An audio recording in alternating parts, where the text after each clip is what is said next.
Hello and welcome to your channel for creative studies.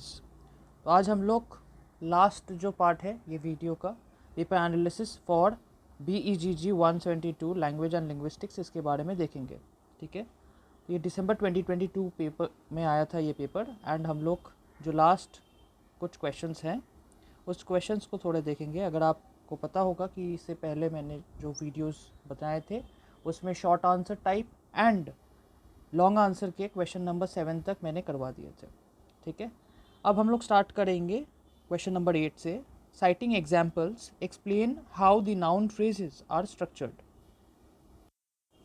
Yes, तो अगर आप देखोगे ये क्वेश्चन आपका ब्लॉक 4 यूनिट 2 में आपको मिल जाएगा। ठीक है, पेज नंबर 19 में इट्स लाइक 19, 20, 21। अब स्ट्रक्चर ऑफ नाउन फ्रेज बहुत इंपॉर्टेंट है।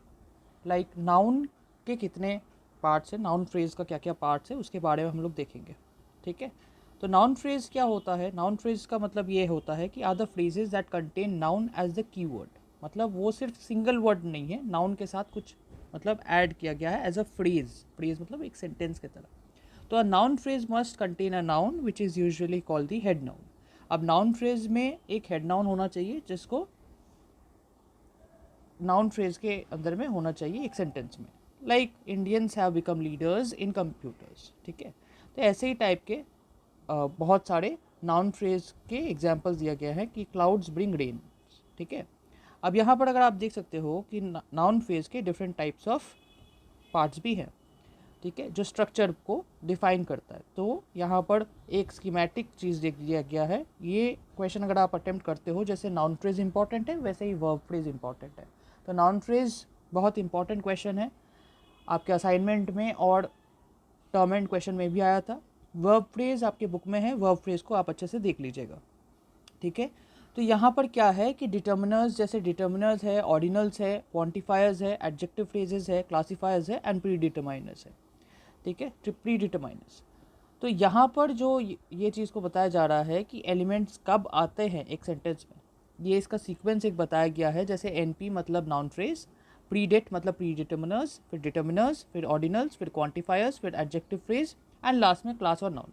यहाँ पर जैसे डिटर्मिनर्स बताया गया है। डिटर्मिनर्स मतलब जैसे आर्टिकल्स हो गए ए एंड दी, फिर डेमोन्स्ट्रेटिव्स हो गए जैसे दिस दैट दीज दोज। मतलब कोई चीज़ को डेमोन्स्ट्रेट करना, वर्ड के साथ ही आपको मीनिंग समझ में आ जाएगा। लाइक पोजेसिव्स जैसे हो गया माई इज़, देयर इज़, मेरा गाड़ी, या दिस इज़ माई टॉय, या दिस इज़ माई फ़ोन। और WH वर्ड्स, इसको बोला जाता है आपके डिटरमाइनर्स। मतलब कोई चीज़ को डिटरमाइन करता है एक पर्टिकुलर सेंटेंस में। ठीक है, ये क्या चीज़ का, ये एक पर्टिकुलर नाउन को डिटरमाइन करता है, इसीलिए उसको डिटरमाइनर्स बोला जाता है। ठीक है, फिर क्या है ऑर्डिनल्स। ऑर्डिनल्स क्या होते हैं? वर्ड्स डिनोटिंग सम सीक्वेंस और अदर आर और ऑर्डर आर ऑर्डिनल्स। मतलब कोई एक सीक्वेंस या ऑर्डर को समझाने के लिए वो ऑर्डिनल्स कहलाते हैं। मतलब the first range her next album, मतलब एक सीक्वेंस को वो समझा रहे हैं कि फर्स्ट, सेकंड, नेक्स्ट। ठीक है, तो NPs have det plus ordinal plus noun structure. मतलब एक सेंटेंस में आपका डिटरमाइनर्स भी रहेगा, ऑर्डिनल्स भी रहेगा, प्लस नाउन भी रहेगा। तो ऐसे टाइप के यहाँ पर बताया गया। फिर क्वांटिफायर्स मतलब आप अगर देख सकते हो, क्वांटिफायर्स मतलब नंबर करता है। Many, some, most, several, little one, 2, 3, 100। ये नंबर को सिग्निफाई करता है। सेवरल पीपल, कितने people? Several people. Dozen bananas या डजन मैंगोज। तो ये चीज़ को क्वांटिफायर्स बोला जाता है। वर्ड से ही आपको समझ में आएगा, ऐसा नहीं है कि डिफ़िकल्ट है, सब चीज़ को आपको याद करके ही जाना पड़ेगा। यहाँ पर जैसे बताया गया है कि कैसे सेंटेंस में यूज़ किया गया है। His first 3 books sold poorly. अब यहाँ पर एग्जाम्पल्स देख के आपको चीज़ों को समझाना है। एग्जाम्पल में तो आप पहले एक छोटा सा डेफिनेशन दे दिए कि ये चीज़ एक नंबर को सिग्निफाई किया जाता है। ठीक है, और कुछ कार्डिनल नंबर्स दिए जाते हैं, जैसे फर्स्ट हो गया, सेकंड हो गया, थर्ड हो गया। ये चीज़ को बताया जा रहा है। और कार्डिनल नंबर्स क्या हो गया? 2, 3, 400, ये सब 400 इसको कार्डिनल नंबर्स बोलते हैं। और ऑर्डिनल न्यूमरल्स क्या होता है? फर्स्ट, सेकंड, थर्ड, 100, ये सबको। ठीक है, फिर क्या है? Adjective phrases. एडजेक्टिव फ्रेजेस मतलब एक एडजेक्टिव फ्रेज यूज़ किया जाता है, जैसे नाइस, गुड, लार्ज, ब्यूटीफुल। ठीक है, क्लासीफाइज मतलब क्या है? जिस चीज़ को क्लासीफाई किया जाता है, मतलब कॉलेज कैंटीन। ठीक है। वैसे ही नाउन्स में एग्जाम्पल जैसे कॉलेज कैंटीन हो गया, दिवाली डिस्काउंट हो गया, ये है classifiers. Like Shahrukh Khan fans clashed with Salman Khan fans at the dance festival. कहाँ हुआ था? एक डांस फेस्टिवल में वो झगड़ रहे थे, ठीक है। The stone buildings remain cool in the Paris summer, ठीक है। तो ये चीज़ को यहाँ पर बताया जा रहा है। नेक्स्ट है प्री डिटरमाइनर्स। प्री डिटरमाइनर्स क्या होता है? प्री डिटरमाइनर्स ये होता है कि जो brackets mean that the items in them are optional. It can be seen that determiners are at this extreme left. Determiners एकदम एक्सट्रीम लेफ्ट में है।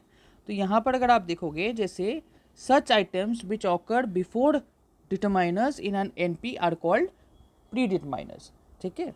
तो जो भी मतलब प्री डिटरमाइनर्स अगर आपके कोई भी नाउन फ्रेज में पहले आते हैं, जैसे half of, all of the shops, मतलब डिटरमाइनर्स के आगे जो आते हैं उसको प्री डिटरमाइनर्स कहा जाता है, ठीक है।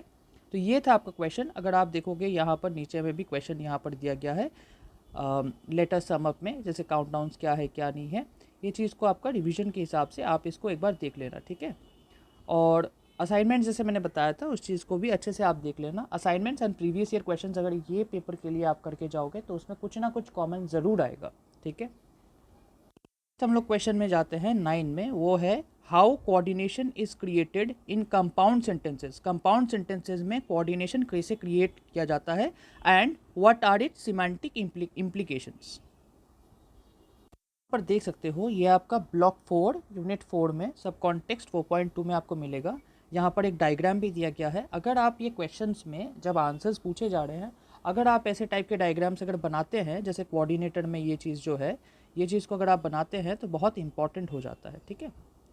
तो अगर आप देखोगे यहाँ पर कि ये चीज़ में बहुत इंपॉर्टेंट हो जाता है ये डायग्राम, ठीक है, क्योंकि ये आप अगर क्वेश्चन पेपर में अगर आप एग्जाम्पल्स दोगे, डायग्राम दोगे, पॉइंट फॉर्मेट में लिखोगे तो ये पेपर बहुत स्कोरिंग हो जाएगा।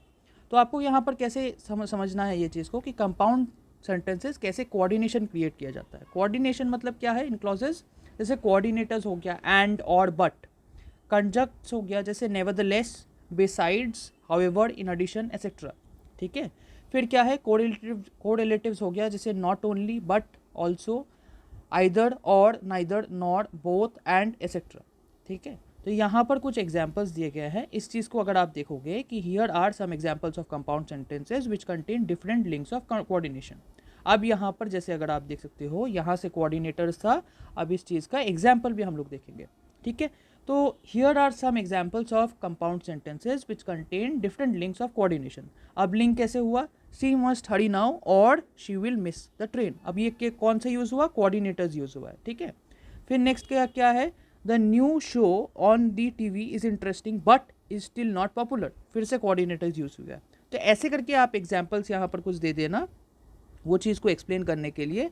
फिर अगर आप देखोगे कि कोऑर्डिनेटर्स बिगिनिंग में आने के बाद ये चीज़ को बताया जा रहा है कि बिगिनिंग में भी आप डाल सकते हो, ऐसा नहीं है कि सेंटेंस के बीच में ही डालना है। जैसे यहाँ पर अगर आप देख सकते हो आइदर स्टार्ट हुआ है, फिर नॉट ओनली स्टार्ट हुआ है, तो ये कोऑर्डिनेटर्स मतलब कोऑर्डिनेट करता है, कोऑर्डिनेट क्लॉज को एक करता है, ठीक है, जो चीज़ को एक सेंटेंस को दिशा दिखाता है। Just like coordinating a thing, तो वैसे ही एक कोऑर्डिनेट ऑफ द सेंटेंस, तो ये चीज़ को एक दिशा दिखाता है ताकि आप एक पर्टिकुलर एंड बट वो सब चीज़ को लेके वो चीज़ को एक्सप्लेन किया जाता है कि ये हो सकता था बट, या ये हो सकता था मगर।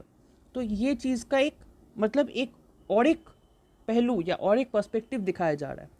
अब यहाँ पर क्या है? कंपाउंड सेंटेंसेस सिमेंटिक इम्प्लीकेशंस, ये इंपॉर्टेंट है जो कि क्वेश्चन में पूछा गया है। जैसे सिमेंटिक इम्प्लीकेशंस क्या है? जैसे इंक्लूजन हो गया, एक्सक्लूजन हो गया, कॉन्ट्रास्ट इन मीनिंग हो गया, ठीक है। तो जैसे कैसे करके यूटिलाइज करना है इसके एग्जांपल्स में हम लोग देखते हैं। जैसे कोऑर्डिनेशन बाय लिंक्स जो हुआ वो लाइक, बिसाइड्स, मोर ओवर ये सब चीज़ पे हैं। और उसके साथ साथ यहाँ पर अगर आप देखोगे the film was very interesting and we also had a wonderful company. तो फिल्म तो अच्छा था ही but and we also had a wonderful company. मतलब ये चीज़ में आप देख सकते हो फिल्म तो इंटरेस्टिंग है ही बट साथ में एक कंपनी भी बहुत अच्छा मिल गया। डोंट डिस्टर्ब द क्लास और आई विल पनिश यू। तो एक एक्सक्लूजन, एक मीनिंग में ही ना, सेंटेंस में ही अगर आप देख सकते हो कि एक एक्सक्लूजन किया जा रहा है, एक चीज़ को अलग पर्सपेक्टिव दिया जा रहा है कि अगर आप क्लास को डिस्टर्ब करते हो तो हम आपको एक्सक्लूड कर देंगे, ठीक है। फिर क्या है कि he was a rich person but his close did not show that. तो एक कॉन्ट्रास्ट दिखाया जा रहा है कि वो रिच पर्सन है बट वो फिर भी उसके पास महंगे उसका क्लोथ्स उस चीज़ को दिखा नहीं रहे हैं, ठीक है। जैसे हो गया आपके जो मैनी, मतलब जैसे बहुत सारे बिल गेट्स देखे होंगे या मार्क जुकरबर्ग को देखे होंगे, उनके जो मतलब ड्रेस है ना, although they are rich but they are very simple, ठीक है। तो लाइफ में there are many things that you can understand through examples. तो एग्जाम्पल्स बहुत इंपॉर्टेंट है ये चीज़ में। तो यहाँ पर इंक्लूजन एक्सक्लूजन ऐसे करके दिया गया है, ठीक है।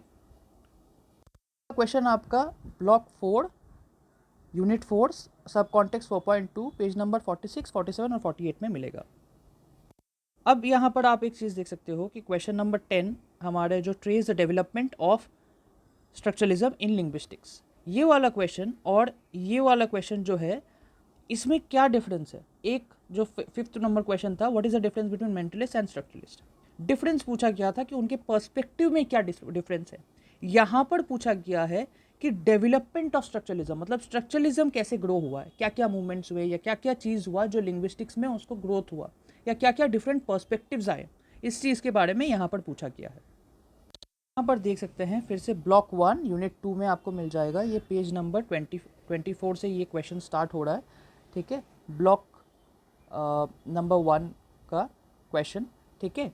तो अगर आप देख सकते हो ये 24, 25, 26 ये थोड़ा बहुत कंटिन्यू होगा पेजेस में। तो अगर आप यहाँ पर इंट्रोडक्शन पहले दे सकते हैं कि फ्रांस में जो पहले जो मतलब हम लोग देख सकते हैं स्ट्रक्चरलिज्म का एक स्कूल ऑफ मतलब लिंग्विस्टिक्स के बारे में, स्ट्रक्चर के बारे में, बिहेवियरिज्म के बारे में बताया गया है, एक सिस्टम के बारे में बताया गया है, ऑफ द मतलब रिलेशनशिप के बारे में यहाँ पर बताया गया है कि कैसे करके एक particular structure of the system, मतलब स्ट्रक्चरलिज्म का मतलब स्ट्रक्चर एक चीज़ को बताया जा रहा है फ्रॉम द वर्ड इटसेल्फ। इसको अगर आप तोड़िएगा ना, एक कोई भी लिंग्विस्टिक साइन या भाषा में वो चीज़ में स्ट्रक्चर के बारे में बताया जा रहा है जो कि एक पर्टिकुलर बिहेवियरिज्म को सिग्निफाई करता है, ठीक है। तो इसीलिए इसका नाम स्ट्रक्चरलिज्म दिया गया था। इसके एक फेमस प्रोपोनेंट, मतलब जो एक फेमस स्ट्रक्चरलिस्ट कौन थे, क्लॉडी लेवी-स्ट्रॉस, जो जिनके एक बहुत फेमस वर्क है एंथ्रोपोलॉजी स्ट्रक्चरल, जो हम लोग पहले भी वीडियो में देख चुके हैं 1958 में। अब यहाँ पर अगर स्टार्टिंग में ये हम लोग स्ट्रक्चरलिस्ट के फर्स्ट में देख लिए, फिर स्ट्रक्चरलिस्ट के और एक कौन फेमस थे, कैसे करके डेवलपमेंट हुआ अगर आप देखोगे तो यहाँ पर है Swiss linguist Ferdinand day saucer, जो कि एक मतलब स्विस लिंग्विस्ट थे और उनका फेमस वर्क था कोर्स डी लिंग्विस्टिक जनरली, ठीक है। इसका मतलब क्या है कि एक the general study of linguistics, ठीक है, अगर ये ट्रांसलेटेड वर्जन देखा जाए तो ये कोर्स डी लिंग्विस्टिक जनरली जो था ये एक लिंग्विस्टिक्स का स्टडी था, ठीक है। ये इस चीज़ में कैसे करके principal structuralist model of linguistics और provided a landmark in the history of linguistics. तो लिंग्विस्टिक्स के लिए बहुत इंपॉर्टेंट एक स्ट्रक्चर या एक वे डेवलपमेंट में ये चीज़ दिया। अब अगर देखोगे आप लोग कि यहाँ पर एक लिंग्विस्टिक साइन को सिग्निफाई किया जा रहा है। सपोज आप देख सकते हो कि एक पेड़ है, ठीक है, एक पेड़ है, उस पेड़ में अगर आप देखोगे कि एक पेड़ होने के बाद ये पर्टिकुलर चीज़ को ट्री कहा जाता है, तो ये एक सिग्निफायर है। कोई भी चीज़ को आप नाम दे देते हो, ठीक है, मैंगो, ठीक है, मैंगो का ही बहुत सारा डिफरेंस है नाम में। अगर आप मैंगो का वर्ड मैंगो यूज़ करोगे तो आपको मैंगो, आपका दिमाग में आपको वो इमेज आ जाएगा। अगर आपको ट्री बोला जाए वर्ड मतलब सिग्निफाई, ठीक है, वो सिग्निफाई कर रहा है तो वो सिग्निफायर है, वर्ड सिग्निफायर है, ठीक है। तो आपको अगर मैंगो बोला जाए आप मैंगो विजुअलाइज कर पाओगे, ठीक है। अगर आपको कोई भी चीज़ अगर आप एप्पल बोलोगे तो आपको एप्पल वो सिग्निफाई करेगा इमेज। तो सिग्निफाइड क्या कर रहा है, एक कॉन्सेप्ट को सिग्निफाइड किया जा रहा है। तो यही चीज़ को बताया जा रहा था कि लिंग्विस्टिक साइन एक पर्टिकुलर चीज़ का, एक लैंग्वेज का कैसे करके उस चीज़ को सिग्निफाई करता है, उस चीज़ के बारे में यहाँ पर बताया गया है सिग्निफायर एंड सिग्निफायर में। नेक्स्ट अगर आप देखोगे यहाँ पर सॉसरियन प्रिंसिपल्स बहुत इंपॉर्टेंट है स्ट्रक्चरल लिंग्विस्टिक्स के एस्पेक्ट्स में। जैसे लैंग पड़ोल था, जैसे एक एब्स्ट्रैक्ट सिस्टम को एक स्पीच कम्युनिटी में लैंग बोला जाता है, ठीक है, जिसमें in contrast to the actual linguistic behaviour of individuals, मतलब इस चीज़ को एक ऐसा स्पीच कम्युनिटी में ये ऐड होता है जहाँ पर एक एब्स्ट्रैक्ट सिस्टम को सिग्निफाई किया जा रहा है, ठीक है। फॉर एग्जाम्पल अगर आप देखोगे कोई भी एक पर्टिकुलर लैंग्वेज को, ठीक है, आप अगर प्रैक्टिस करते हो या कोई चीज़ में आप उस चीज़ को देख रहे हो या पढ़ रहे हो, उसके कैसे करके लिंग्विस्टिक बिहेवियर हो रहा है, ठीक है, उसका एक्चुअल लिंग्विस्टिक बिहेवियर से थोड़ा वो डिफरेंट है और उसका एक एब्स्ट्रैक्ट सिस्टम को सिग्निफाई करता है स्पीच कम्युनिटी में। परोल क्या है कि using language both in speech और राइटिंग इन कॉन्टेक्स्ट। मतलब सपोज मैं अगर आपको बोलूं कि ये आपका अगर आप यहाँ पर देख सकते हो, आपको बोलूं कि आप अगर देख सकते हो कि एक पर्टिकुलर लैंग्वेज के बारे में जब कोई बोल रहा है या यूज़ कर रहा है तो उसको पड़ोल बोला जाता है। ठीक है, तो एक लैंग्वेज एक एब्स्ट्रैक्ट सिस्टम हो गया जिसको सिग्निफाई किया जाता है जो actual linguistic behaviour of individuals, मतलब कैसे करके आप एक चीज़ को व्यू कर रहे हैं या चीज़ को देख रहे हैं। ठीक है, कोई भी एक लैंग्वेज पर्टिकुलर लैंग्वेज में, या पड़ोल क्या है कि कोई भी एक लैंग्वेज को जब आप स्पीच या राइटिंग कॉन्टेक्स्ट में यूज़ कर रहे हैं तो उसको पड़ोल कहा जाता है। उसके बाद क्या है, जैसे सिंक्रोनिक डाइक्रोनिक लिंग्विस्टिक्स है। सिंक्रोनिक में क्या है, पर्टिकुलर स्टेट और टाइम को बोला जा रहा है कि कब वो हुआ था और कैसे हुआ था, एक पर्टिकुलर टाइम को सिग्निफाई कर रहा है। और अगर आप देखोगे जो डाइक्रोनिक लिंग्विस्टिक्स है वो लैंग्वेज अक्रॉस टाइम, मतलब evolution of language over time, मतलब कैसे लैंग्वेज पहले था। अगर आप देखोगे, मैं फॉर एग्जांपल अगर आप समझ सकते हो कि पहले जो आए थे, जो हमारे जो पूर्वज जो एंसेस्टर्स जो थे, उनके वो लोग केव्स में ना ड्राइंग बना के जाते थे, उनके पास भाषा नहीं था। वो कैसे टाइप का भाषा था, वो साइन लैंग्वेज था। ठीक है, एज अ उस टाइम में इंग्लिश बोल के कुछ नहीं था, उस टाइम में एक ऐसा टाइप ऑफ भाषा था कि वो एक रिटन फॉर्म में एक केव्स में इनक्रेव्ड किया गया था। ठीक है, तो एक पर्टिकुलर टाइम में, सिंक्रोनिक का मतलब ये है कि एक पर्टिकुलर टाइम में वो चीज़ को बताया जा रहा है। और अगर डायक्रॉनिक को अगर आप देखोगे कि लैंग्वेज अक्रॉस टाइम, अगर आप बोल सकते हो कि लैंग्वेज का हिस्ट्री। ठीक है, क्योंकि लैंग्वेज अक्रॉस टाइम मतलब समय के साथ लैंग्वेज कैसे इवोल्यूशन में आया, वो चीज़ को बताया जा रहा है। फिर है पैराडिग्मेटिक और सिंटैग्मेटिक। सिंटैग्मेटिक में आपका एक पर्टिकुलर वर्ड का क्या स्ट्रक्चर है, जैसे कैट हुआ तो उसका फोनेमिक साउंड के, ए ई और टी। ठीक है, ये चीज़ को एक साथ सिग्निफाई किया जा रहा है। और पैराडिग्मेटिक मतलब और क्या क्या चीज़ को, मतलब और यूनिट्स क्या हो सकता है, पोटेंशियली कुड हैव बीन, मतलब कैट के साथ अगर हुआ तो वो बैट हो सकता है। फर्स्ट वर्ड को अगर आप शिफ्ट कर दिए तो बैट हो सकता है, पैट हो सकता है, तो उसको पैराडिग्मेटिक बोला जाता है। सिंटैग्मेटिक मतलब एक सीक्वेंस को सिग्निफाई करता है, और पैराडिग्मेटिक मतलब मोर पॉसिबिलिटीज़ को सिग्निफाई करता है कि उसके साथ साथ क्या क्या पॉसिबिलिटीज़ है। अब लास्ट में यहाँ पर देख लीजिए कि अमेरिकन स्ट्रक्चरलिस्ट कैसे आए। यहाँ पर एक डेवलपमेंट को ट्रेस करने को बोला गया है। ठीक है, तो स्ट्रक्चरलिज्म में यूरोप में अगर आप देखोगे तो वर्क्स ऑफ ब्लूमफील्ड, जो ब्लूमफील्ड के लिए जो थे वो बहुत इंपॉर्टेंट थे अमेरिकन स्ट्रक्चरलिस्ट के पॉइंट ऑफ व्यू से। उसके साथ साथ साफिर भी बहुत इंपॉर्टेंट थे। ठीक है, तो वहाँ पर बहुत सारे, जैसे आप पहले जानते हो कि स्ट्रक्चरलिज्म का मतलब यही है कि एक पर्टिकुलर स्ट्रक्चर को दिखाना, स्ट्रक्चर ऑफ अ लैंग्वेज, एक बिहेवियरिस्टिक अप्रोच के बारे में दिखाना। ठीक है, तो ये चीज़ के बारे में यहाँ पर बताया गया है। Sapir started analysing the language of American tribes. वो क्या किए, साफिर मतलब क्या है, इंस्पायर्ड बाय बोअस, मतलब एक फेमस जो था बोअस जो थे, बोअस, साफिर और ब्लूमफील्ड, ये सब चीज़ को देख के साफिर ने क्या किया, उसने एक एनालाइज करना स्टार्ट कर दिया अमेरिकन ट्राइब्स को। और फिर language according to Sapir was a communicative and social activity. मतलब ऐसा नहीं है कि सिर्फ एक जन लैंग्वेज सीख लिया बस हो गया भाई, ऐसा नहीं है। अगर आप देखोगे जब से हम लोग सीखे हैं कोई भाषा को, हम लोग उस चीज़ को यूज़ करते हैं किसी से बात करने के लिए, किसी से सोशल एक्टिविटी में मिलने के लिए, किसी को शेयर करने के लिए। ये सिर्फ एक रिटन फॉर्म नहीं है, ये एक एक्सप्रेसिव फॉर्म है जिसमें लोग पढ़ते हैं, समझते हैं, एक दूसरे के बारे में भाव और चीज़ों को समझते हैं और दे अंडरस्टैंड दैट थिंग। ठीक है, तो ये चीज़ बहुत इंपॉर्टेंट है एक टर्म ऑफ लैंग्वेज के लिए, not only in terms of English. ये इंग्लिश मीडियम में लिखा गया है, बट ये लैंग्वेज का, मैंने पहले भी स्टार्टिंग में बताया था कि लैंग्वेज का इवोल्यूशन, लैंग्वेज का डेवलपमेंट के बारे में यहाँ पर बताया जा रहा है। ठीक है, जैसे स्ट्रक्चर लिंग्विस्ट जो थे यहाँ पर अगर आप देख सकते हो ब्लूमफील्ड का, his work was closely related to behaviourism, मैंने यूज़ किया था ना वो बिहेवियरिज्म का। तो यहाँ पर अगर आप देखोगे ब्लूमफील्ड का क्या है यहाँ पर कि बिहेवियरिज्म के बारे में बताया गया है। साफिर का एक बहुत फेमस एस्पेक्ट ये क्या था, यूनिवर्सलिटी। ठीक है, तो वैसे ही ब्लूमफील्ड का क्या था, बिहेवियरिज्म का था। तो एक पर्टिकुलर कॉन्सेप्ट को जो ब्लूमफील्ड के बारे में बताया कि साइकोलॉजी में होता है कि कैसे एक पर्टिकुलर इंसान या कोई भी चीज़ या कोई ह्यूमन कंडक्ट या मतलब एक प्रेडिक्टेबल वे में होता है कि कौन से भाषा, कौन से सिचुएशन, कौन से जगह, ये सब चीज़ को दिखाया जाता है इंटरनल फैक्टर्स को। ठीक है, इंटरनल फैक्टर्स को इंडिपेंडेंटली वो एक्सप्रेस करते हैं। तो वो एक बिहेवियरिज्म या ह्यूमन कॉन्सेप्ट को यहाँ पर बताया जा रहा है। ब्लूमफील्ड का फेमस वर्क क्या था, स्टिमुलस रिस्पॉन्स, मतलब ये साइकोलॉजिकल एस्पेक्ट में आ गया, ठीक है। और इसका क्या था, ऑब्जेक्टिव ऑब्जर्वेशन, एक ऑब्जेक्टिव ऑब्जर्वेशन दिया जाता था जहाँ पर विदाउट रिगार्ड टू मीनिंग, मतलब एक लैंग्वेज को एनालाइज किया जाता था मीनिंग के अलावा भी। और इसका एक क्या था, ब्लूमफील्डियन जो स्ट्रक्चरलिज्म था उसका और एक मेन जो पार्ट था वो था क्लासिफिकेशन और टैक्सोनॉमी। बहुत इंपॉर्टेंट पार्ट है ये सब जो टर्म्स है। क्यों ये इंपॉर्टेंट था, within the Bloomfieldian structuralism the researchers task would simply be classification और टैक्सोनॉमी, मतलब क्या है, क्या चीज़ है, एक लैंग्वेज में क्या क्या पार्ट्स है, ठीक है। A grammar is simply a classification of segments.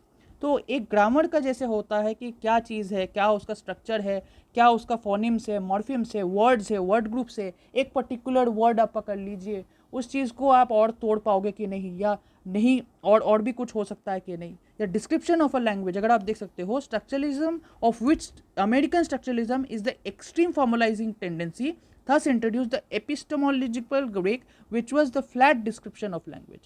एक फ्लैट डिस्क्रिप्शन का जो लैंग्वेज था ना, कि जस्ट डिस्क्रिप्शन दे दिए हो गया, ऐसा नहीं था। उसमें एक चीज़ का मीनिंग और बिहेवियरिज्म ऑफ ह्यूमन एस्पेक्ट्स कैसे वो चेंजेस हुए, इस चीज़ को बताया जा रहा है। इसीलिए ये जो पेपर है ये एक ह्यूमन का जो इवॉल्व हुआ है in terms of language, in terms of expression, in terms of evolution of the language as an overall form in human life, ये चीज़ का बहुत इंपॉर्टेंट है। अगर आप देखोगे पहले कुछ यूनिट्स में भी इससे पहले एनिमल कम्युनिकेशन था, कि कैसे एनिमल्स, बीज कैसे कम्युनिकेट करते हैं, वो आर्ट के शेप में, एक डांस के फॉर्म में कम्युनिकेट करते हैं। तो कैसे ह्यूमन कम्युनिकेशन एनिमल के कम्युनिकेशन से डिफरेंट है, ठीक है। कैसे करके वो कम्युनिकेट करते हैं, कैसे करके एक डॉल्फिन या एक पर्टिकुलर अगर आप देखोगे वो कैसे कम्युनिकेट करते हैं, कैसे करके चिंपैंजीज कम्युनिकेट करते हैं, कैसे करके वो लैंग्वेज, भाषा कैसे करके होता है, ये चीज़ के बारे में है। As a development, as a communication, as a mode of understanding of the language as a form. अगर आप देख सकते हो, मैंने आपको पहले भी बताया था कि जस्ट चैप्टर के एंड में ही ये क्वेश्चन दिया गया है कि trace the development of structuralism in linguistics, और ये क्वेश्चन यहाँ पर भी दिया गया है, ठीक है। यहाँ पर लास्ट जो क्वेश्चन है, what are the different types of language variation. Language variation क्या क्या है, explain by giving suitable examples.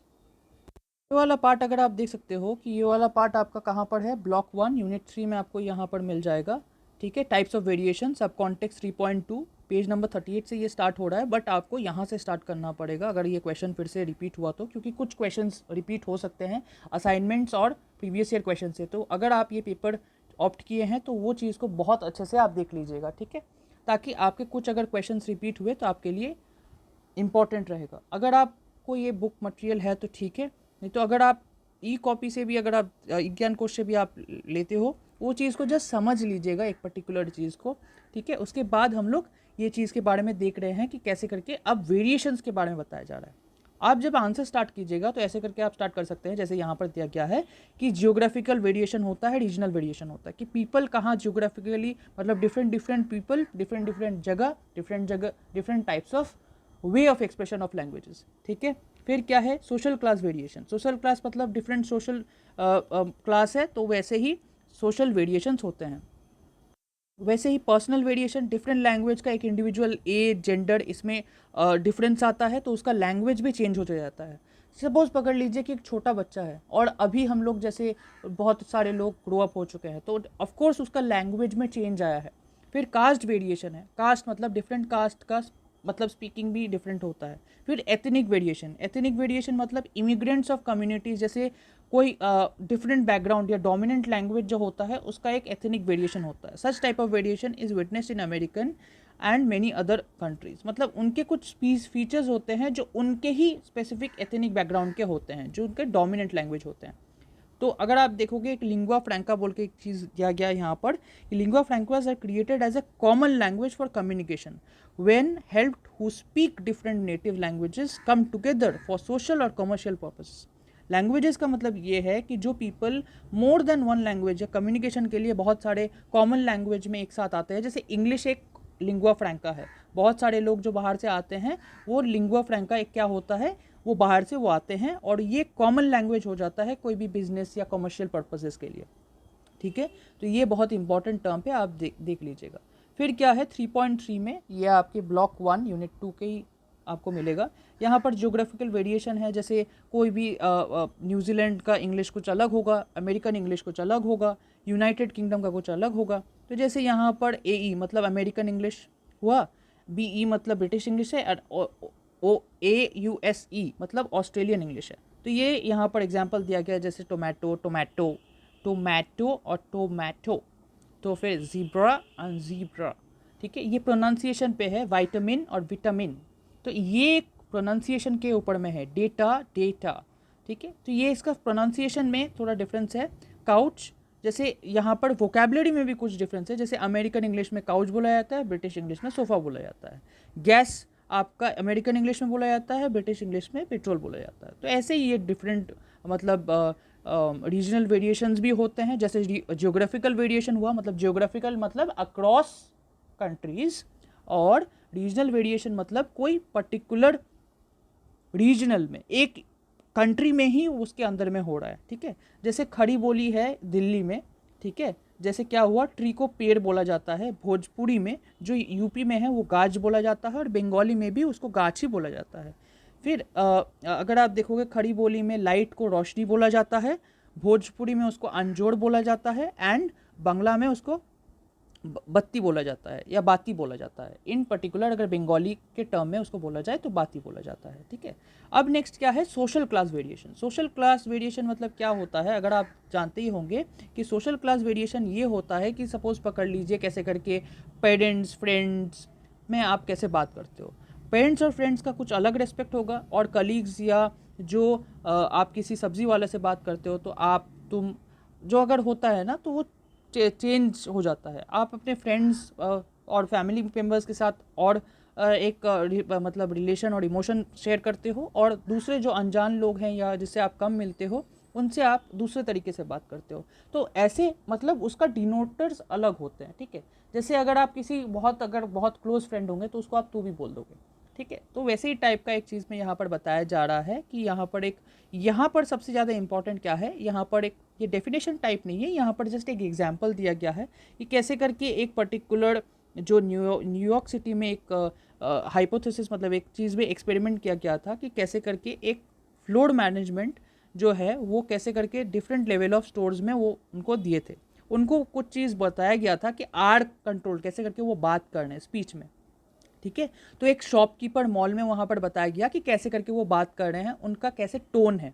तो एक 4th फ्लोर, ये आर कंट्रोल मतलब ये आर चीज़ को यहाँ बताया जा रहा है फोनेमिक में, उनका कैजुअल स्पीच में वो कैसे करके वो बात कर रहे हैं और कैसे वो चेंज हुआ था। तो यहाँ पर जो चेंज हुआ था इस चीज़ को बताया गया है। जैसे यहाँ पर मेसी का क्या था, सेक्स का क्या था, और एस्क्लीन का क्या था, ठीक है। तो साक्स, मेसीज एंड एस्क्लीन, ठीक है। तो ये चीज़ के बारे में यहाँ पर बताया गया है। नेक्स्ट क्या है, यहाँ पर अगर आप देखोगे कास्ट वेरिएशन, मतलब कास्ट में वेरिएशन हो गया कि डिफरेंट कास्ट में हुआ। अगर आप देखोगे कि जाति और वर्णा में भी होता है, जैसे हाई कास्ट हुआ, लो कास्ट हुआ, ठीक है। ब्लैंकेट बिछोना और लो कास्ट में बछोना, ठीक है। फिर वुमेन्स पजामा में क्या होता है, सिलवार और सलवार लो कास्ट में। ऐसे करके ये चीज़ को डिफरेंट चीज़ों में बताया गया है। नेक्स्ट क्या है, एथनिक वेरिएशन। एथनिक वेरिएशन मतलब कोई पर्टिकुलर चीज़ में अगर कोई आता है एक पर्टिकुलर डोमिनेंट मेजॉरिटी लैंग्वेज को लेके, तो उस चीज़ को बताया जाता है एथनिक वेरिएशन। मतलब एक एथनिकसिटी है, एक पर्टिकुलर वे है। तो हम लोग क्या बोलते हैं इसको, डोर बोलते हैं, बट अफ्रीकन अमेरिकन को उसको डो बोलते हैं, डो, आर नहीं है, ठीक है। फिर पुअर को पुओ, ठीक है, आर वहाँ पर नहीं बोला जाता है। वॉक्ड को वॉक, ठीक है। उसका जो लास्ट जो है ना वो के उसका साइलेंट रहता है। तो उसका डिफरेंट टाइप्स ऑफ मतलब वे ऑफ स्पीकिंग है। फिर क्या है, पर्सनल वेरिएशन। जैसे पर्सनल वेरिएशन हो गया कि पर्सनल फैक्टर्स हो गया, जैसे जेंडर, एज, वो जेंडर और एज के साथ साथ जैसे वुमेन को क्या बोला जाता है, ठीक है। यहाँ पर एज ए जापानीज कॉन्टेक्स्ट में यहाँ पर बताया जा रहा है कि वुमेन को क्या बोला जाता है, वाताशी, ठीक है। और मेन को क्या बोला जाता है, बोकू। ये आई को यहाँ पर बोला जाता है। Let us look gender difference को। मदर को जैसे यहाँ पर क्या बताया जाता है, ओकाशान। और मेन को क्या बोला जाता है, ओकू, ओहू कोडू, ओहू कूडो, ठीक है। तो मदर को ओकाशान बोला जाता है और मेन को मतलब वुमेन लोग बोलते हैं मदर को ओकाशान एंड मेन बोलते हैं ओहो कोडू। तो ये एक लैंग्वेज का डिफरेंस मतलब वेरिएशन हुआ, पर्सनल वेरिएशन, जैसे जापानीज़ वर्ड्स में हुआ। फिर क्या हुआ, ये एज के साथ में भी ये चीज़ में है।